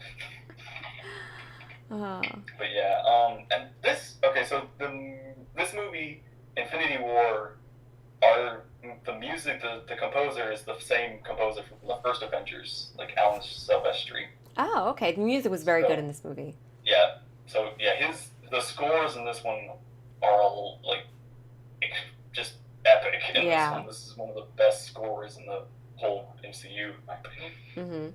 Yeah, it was really good. Yeah. So yeah, the snap and the portals and everything. Everybody's back. Like Black Panther's back. His sister's back. Doctor Strange and the Guardians are back. Spider-Man's back. Yeah. Oh yeah. Oh, that scene where Spider-Man and Tony, reunite. And Peter's like, yeah, like, you remember that part, when I was like turning to dust, and then I thought something was happening, but then I was fine. I guess it was. And then Tony just goes in and just hugs him, and I thought that was really cool because in the first in the Spider-Man movie, that scene where he's like, they're in the car and he leans over to open up the door, and Peter thinks he's hugging him, and Tony's like, no, we're not there yet. Yeah. And now they're there. No, they hug now. Mm-hmm. They hug now. Yeah, it was so. It's just, there's so many payoffs in this movie. Yeah, that I loved that. I love their relationship. That like father son type relationship. That's why I felt like it was especially fitting that Peter was beside him, when he died. And the moment that, honestly, like, when everybody, like, in the portals, when everybody's coming back, the moment that always gets me is Pepper showing up, because it's the most unexpected, like, in the thing. Suit. Is that what you're talking about? Suit. I was like, oh, she's got a suit. Oh my gosh, I thought that was so cool that she was like all for joining them in this battle, and I know she was always very like, she didn't love the suits, like, cause she always worried about Tony, but like she totally like embraced it and jumped right in. And yeah, so what's funny is, like, that's like the helmet that Morgan's wearing in the very beginning. Like, the one that she's kind of wearing is her mom's armor helmet. Oh, I don't even remember that. I don't remember her wearing a helmet. And he's like, in the beginning, he's like, hey, don't worry, your mom never wears anything I make for her. And then at the end of this, it's like she's wearing that armor to fight. I was like, oh, this is, again, like, so many payoffs. It's so good. Mm-hmm. Yeah. Most impressive.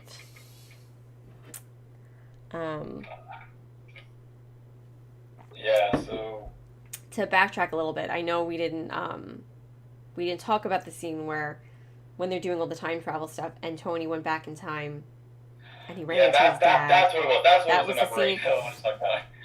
About. Yeah, and like that was just an incredible moment. And I felt like he did that scene so well, like, because he was like just in total shock through the whole scene. I was like ready for him to I like literally thought he was gonna pass out. And like his cover was gonna be blown or something. But yeah, I love their conversation. Like, he finds out that that he and his wife are having a baby, and they're talking about names, and and he like, and I loved how, he wanted to tell him, like, you're gonna be great. You're a great dad. Like, everything's gonna be okay. Yeah. He hugs him. Yeah. It's like, thank you for everything you've done for your country. Mm-hmm. It's like he has to play it off. It's like this is where Tony and Howard finally get their moment to get. Like, Tony gets his moment for his father. Yeah. The moment that he never got, and again, also very fitting because it's, we started with the first Iron Man movie, and what his dad had done, and But yeah, it's like he kind of like he says, like, I just remember the good stuff, and I'm trying to be a father myself now. I'm trying to, it's like he kind of wants to tell his dad about his grandchild. Like, he's got a grandkid now, or like his daughter. Mm-hmm. I wonder what would have happened if, like, he told him the truth, like, I'm your son, I'm time traveling. I mean, this was. That would have been, I'm glad he didn't, but I'm like, it's one of this was a better scene. It wouldn't have, like, affected his timeline, but it would have been an interesting diversion. Yeah. And of course, this is the moment where Steve realizes that he can live his life with Peggy, that he can come back and live his life when he sees her in the office.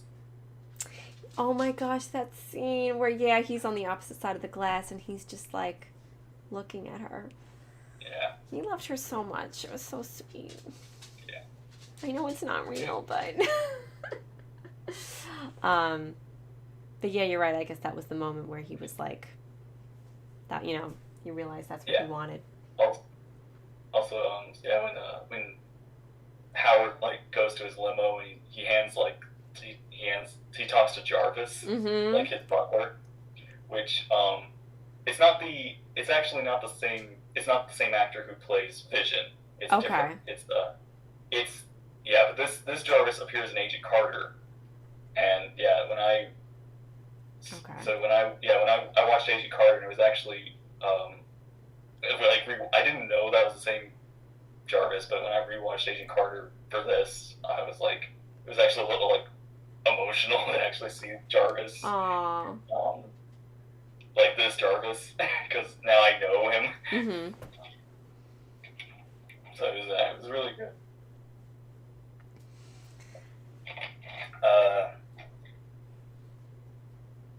Let's see, yeah. What else? What did we miss, guys? So Captain Marvel makes her return, like taking out Thanos' ship. Mm-hmm. I will say, so here's the thing about, like, so after the Captain Marvel movie, a lot of people were worried because she's so powerful, she's so all this stuff, like, she's just gonna easily beat Thanos, and that doesn't feel satisfying. Right. Like, so that was kind of one of the things I was worried about too. Mm-hmm. So I'm glad that what they did was that she was able to stop Thanos, but she wasn't the one who beat him. Right. Yeah, I do love that fight that they have between him and her, where he headbutts her and she doesn't move, and he's like, "Oh no, I can't." But then of course he turns it around where he rips out the Power Stone and punches her out of the movie. I don't even remember that scene. Yeah, but and I got it's what a lot of people liked Thanos in the Infinity War, but didn't like him in this because they felt like it was a different Thanos or something like that. Mm-hmm. Which he kind of was, but it's more like he's a younger version of himself. Right. Yeah, I feel like it makes sense that he's different because he's, you know, he's the Thanos from earlier in his timeline. He's much more war hard battle warrior kind of thing Thanos than he was the kind of godly unbeatable being he was in the final one. Yeah. So in my opinion I like both, and I kind of am glad we got both, because Thanos, I think in the comics, is much more like aggressive, much more big smash titan being. So we got the Thanos in Infinity War, and we got this Thanos, so I'm kind of glad we got both. Right.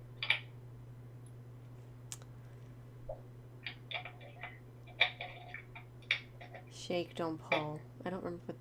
That sounds familiar, but I don't remember what that is. It's when Tony and Howard met, and Howard tricked the handshake or something they have. Oh. I'm trying to think what else have we not discussed. Let's see. So I had a really cheesy thought. I thought it would have been cool if Stan Lee played Captain America. Oh, he played old Steve? In the last scene, yeah. Oh, yeah, that was, I've heard somebody mention that. Oh, really? Too, and I kind of thought that would have been really, really neat idea. Yeah. Basically, this whole time, every Stan Lee cameo is just Captain America, old Cap. Mm-hmm. That would have been...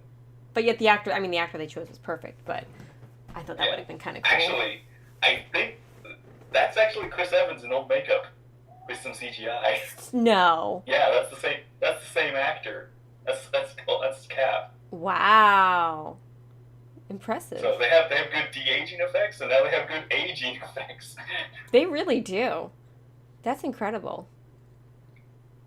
Yeah. Wow. I thought it was a different actor too, but it was because it was so well done. It was so believable that's It's funny because it old. I thought he was I didn't think it looked like him. I thought it was similar, but I didn't think it looked like him. Wow. I'll have to watch that scene again or look at a picture. Actually, I think I heard, like, I think there was, like, I don't know if it was a tweet or something, but I heard, like, Chris Evans, the actor, either I think it was his grandma, said that old him looked like her husband, his grandpa. Really? Aww. Yeah. So it's like, she kind of like cried at that because she was like, they look so similar. Mm-hmm. And, yeah. So, honestly, like, after, so yeah, I was already, like, my emotions were already kind of broken after Tony's funeral and such. Uh-huh. But, so when Cap, like, so this is another kind of thing, like the Thor and the hammer thing, like with Captain America. This was another thing. It's like, okay, who's gonna take Captain America's place after he's done? Like, is it gonna be Bucky or is it gonna be Sam? Is it gonna be like anybody else? And I was really happy they chose Sam. I was like, it actually made me cry. I was like, they're doing it. They're doing Falcon Captain America. Yeah, I felt like it just felt, to me that felt right. I did Google, because I was curious to see if there was a movie coming out, yet I didn't see anything about a TV show. But, like, I saw there were some articles saying, like, asking, like, how come he gave it to Falcon and not Bucky? I guess there were some people who would have preferred it be Bucky. But I felt like him and Falcon were very similar. Yeah. And I feel like Bucky, while at the core is a good man, he did a lot of evil things. He's got some bad history. Yeah, like, even though it wasn't him, it was still him, and I mean, I'm sure there were more reasons than that, but I just felt like Falcon was more fitting. Yeah, and yeah, I definitely agree. It's like it's one of those things where it's like it's more fitting, but at the same time, it was so unexpected because it was like it's a character we kind of know slightly less than Bucky because we know Bucky since the first Avenger. Yeah, and I didn't even think about him like passing the shield on to someone else. Like, I didn't think about there being another Captain America. I just figured, okay, well, this is the end of the story. Like, this is it. But I love how nope, the story's going to continue. Like, this is our new Captain America. And like, you know, is he gonna, like, and I started like wondering, well, like, okay, is he gonna be like Falcon with a shield, or are they gonna like stick some syringes in him? Like, what's, you know, how like, what is, you know? That's a question. Those are questions that I'm curious myself for. I'm excited to see what they do. Now like you're kind of, it's interesting. Now you're caught up. Now we can both like speculate and look forward to it. Yeah. But I'm excited for it. I'm excited to see what they do with him.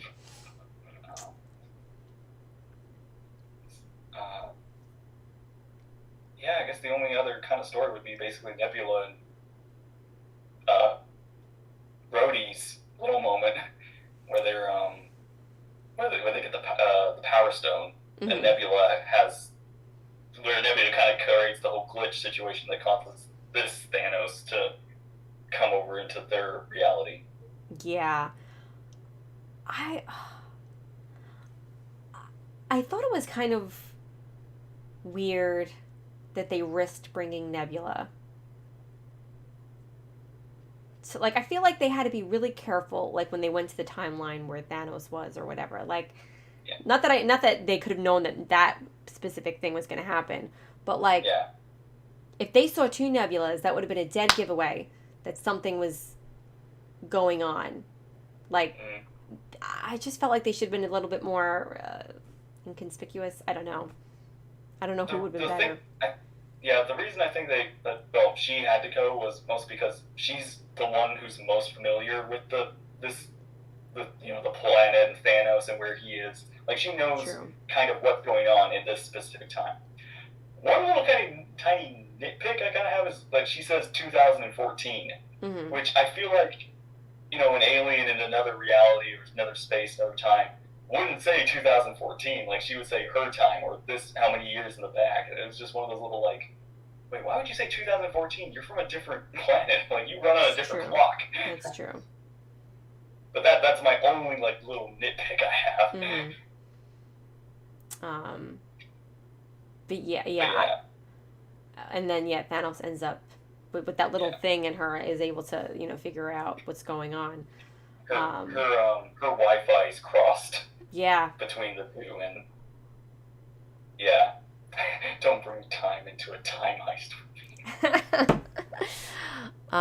What if Doctor Strange never saw a winning scenario, but only saw an opportunity to beat Thanos? So he sacrifices Tony to defeat Thanos.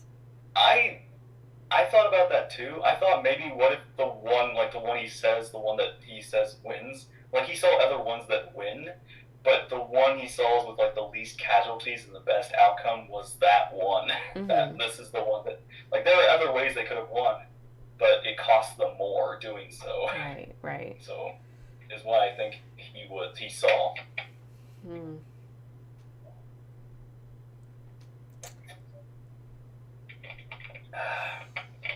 All right. And it's a jam-packed movie. Yeah, it's like, I gotta say though, I'm like, I remember when I said, okay, it's 3 hours. I know you don't like 3 hour long movies. It really did fly by. It really did. I know. I was like, during your reaction, I was like, man, you're really on the edge of your seat. You're like you're focused. I really was. They held my attention through the whole thing. You got to play at my emotions. Like, that's how you reel me in, and they were totally playing on my emotions. Yeah. And it doesn't feel like 3 hours. It doesn't. No.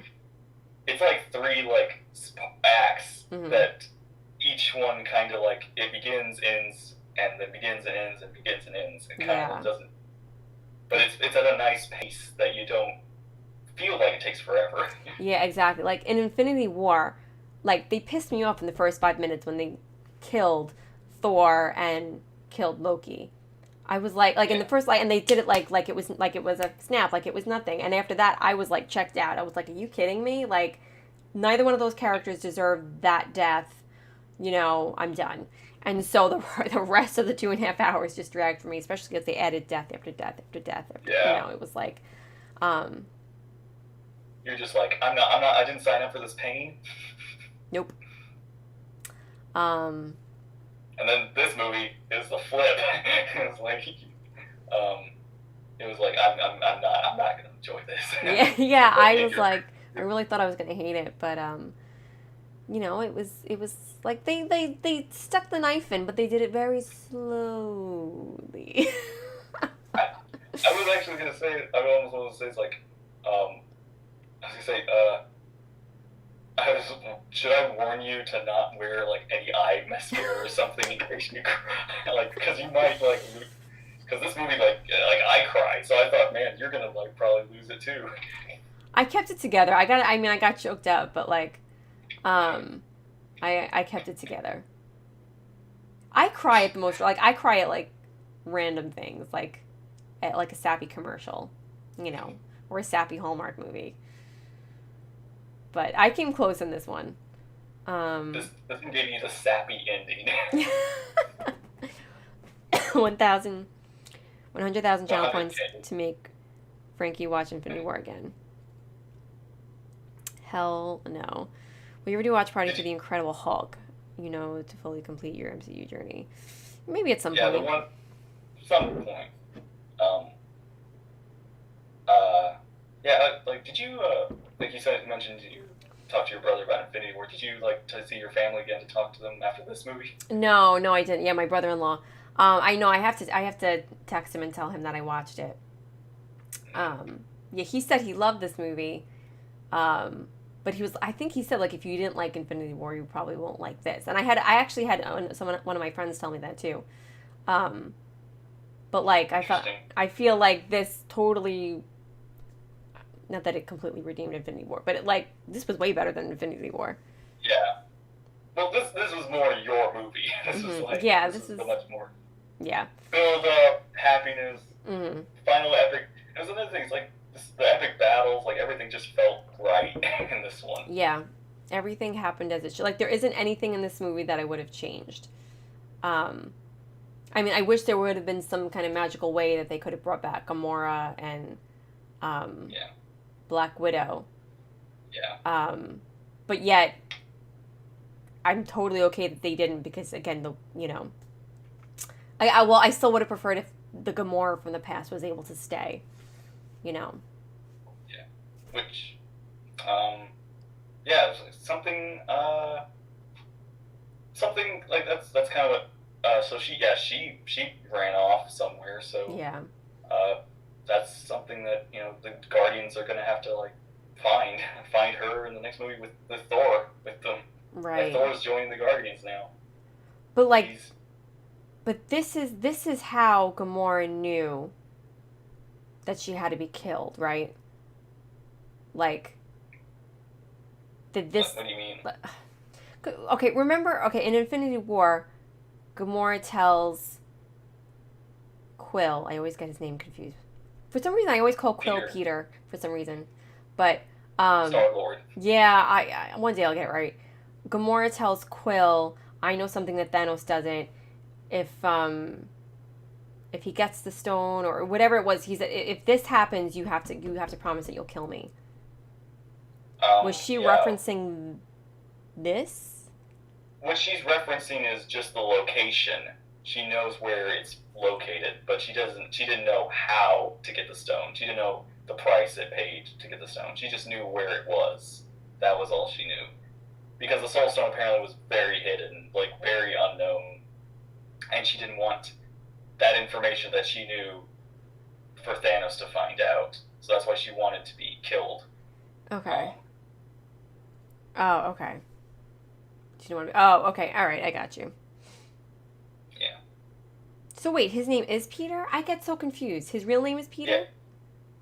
Yeah. No, Star-Lord's real name is Peter Quill.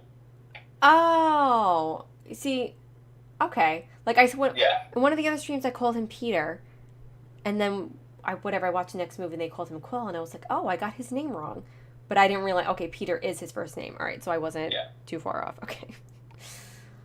I feel bad. And unfortunately, our Gamora's dead, so we gotta start all over with this new Gamora. Yeah. And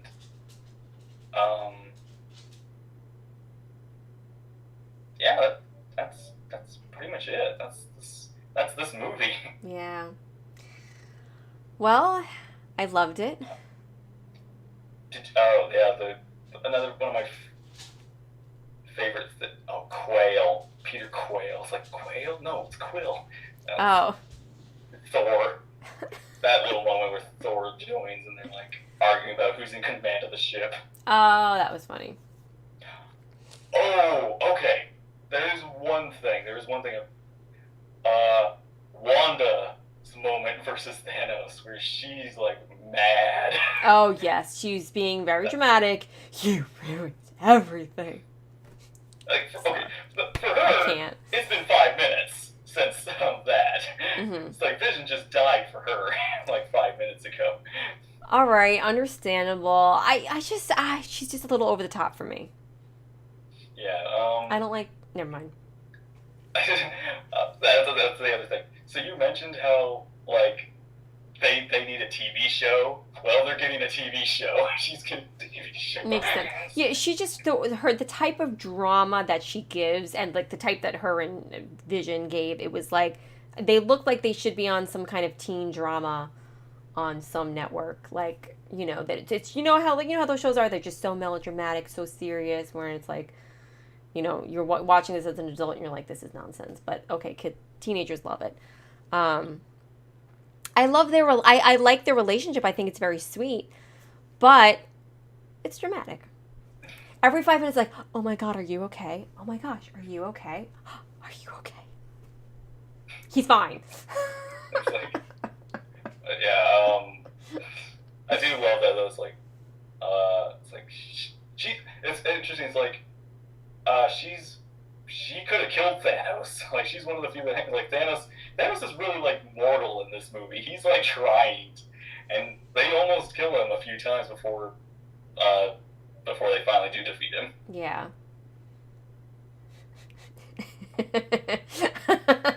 God. MXC's asking if everyone's okay. It's annoying.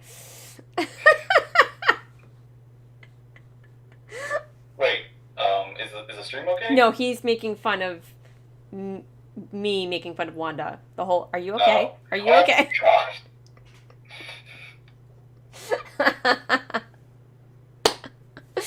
Stop. But that's literally what it was. It was so ridiculous. It was so ridiculous. Yeah. They're fine. Everybody's fine. I'm fine. Yeah. Long review. Hi, Daniel. Yeah, this is 3 hours. Of course, it's going to be a long discussion.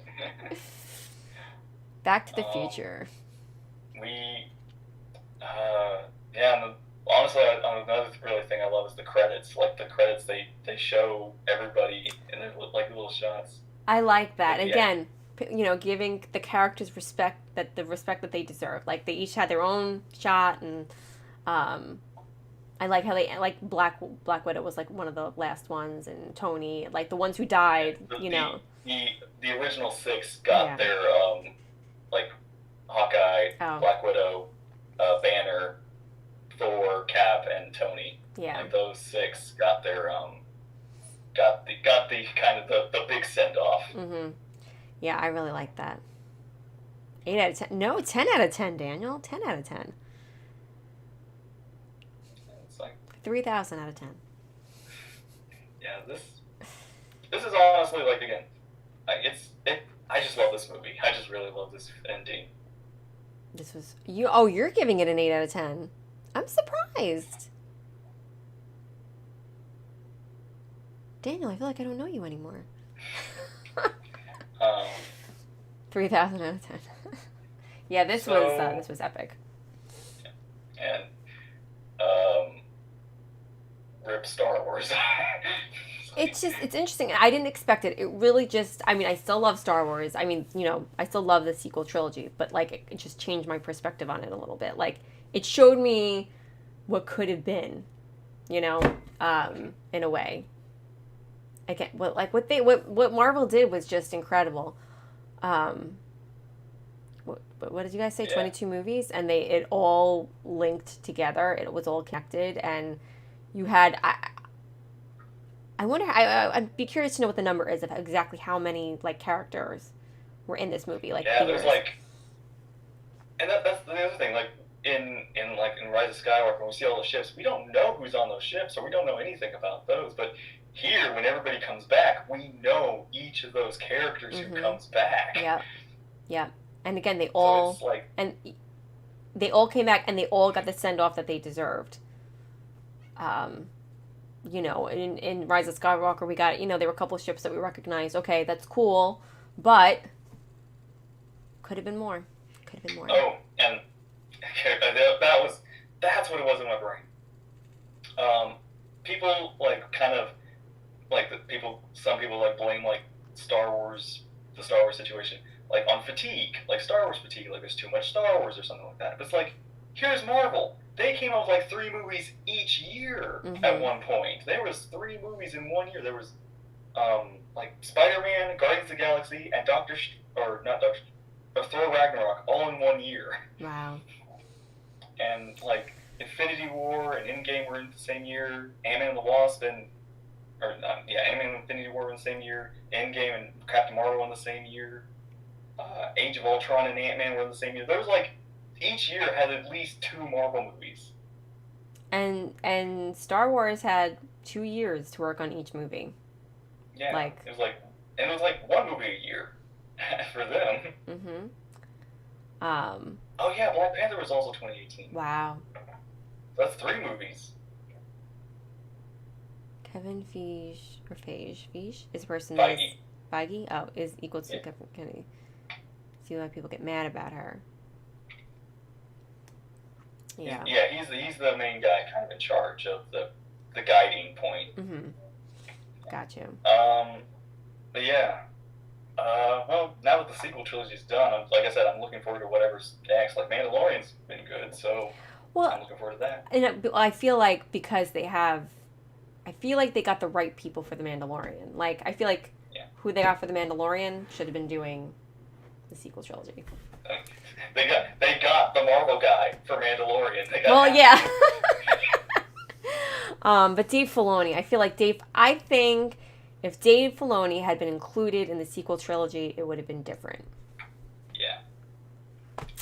Like, you had the man that... I'm sorry, I know this is Marvel. You had the man that worked alongside George Lucas for, what was it, 10 years? Like, on Clone Wars, however long it was. You had gold. You had gold. You could have just... If you had just brought him into the project, would have been a different story. Yeah, this is a Marvel discussion, but this is a Star Wars channel. So. Yes, sorry, guys. Sorry, not sorry. I'll put something in the description. Okay. Yeah, so... I guess that's really it. This Friday. Oh, right. Okay, so this Friday we're going to discuss the next Spider-Man movie. I'll watch it. Spider-Man Far From Home. Far From Home. Yeah, I'll be watching it this week, and then we'll be discussing it on Friday. Yeah. Yeah. So. Ooh, that was a lot. That was a lot, I knew it was going to be a lot of man. But yeah, guys, I really enjoyed this movie. Thank you guys for watching it with me on Friday. I had a lot of fun. That's definitely one of those movies, like, more fun watching it with other people than on your own. So that was really cool. And I needed the emotional support. You needed people. I needed people. Sometimes you just need people. So yeah, and Spider-Man this Friday. So, yeah. Any final thoughts, Inspector? That should be it, yeah. Spider-Man this Friday, and you will be 99% caught up. Yeah. Who here read the original script summary of episode 7, 8, 9? I did not, but I will put that on my to-do list. All right, guys. Well, we're going to wrap it up here. Again, we will be back on Friday, 7 p.m. Eastern Time, if y'all would like to join us. Thank you again for being a part of my Marvel journey. Thank you, Inspector, for being my Jedi Master. I'm glad we did this. Where's that paper? Oh, it's somewhere else. But, man, it's like, just check marking each one. It's like, oh my gosh, we're getting there. We're getting closer. We're getting to the end game. It's like, oh, I'm not ready. It's like, but you have no idea. I know. It was like the checklist. It was a checklist. But I like being surprised. So. Yeah. And on to the next. So, thank you guys again for hanging out with us tonight and chatting with us. It's always a good time. And we will catch you all on Friday. So. See you there. Have a great night, everyone. Happy adulting, and everyone be happy, be well, be safe, and we will see you all soon. Bye.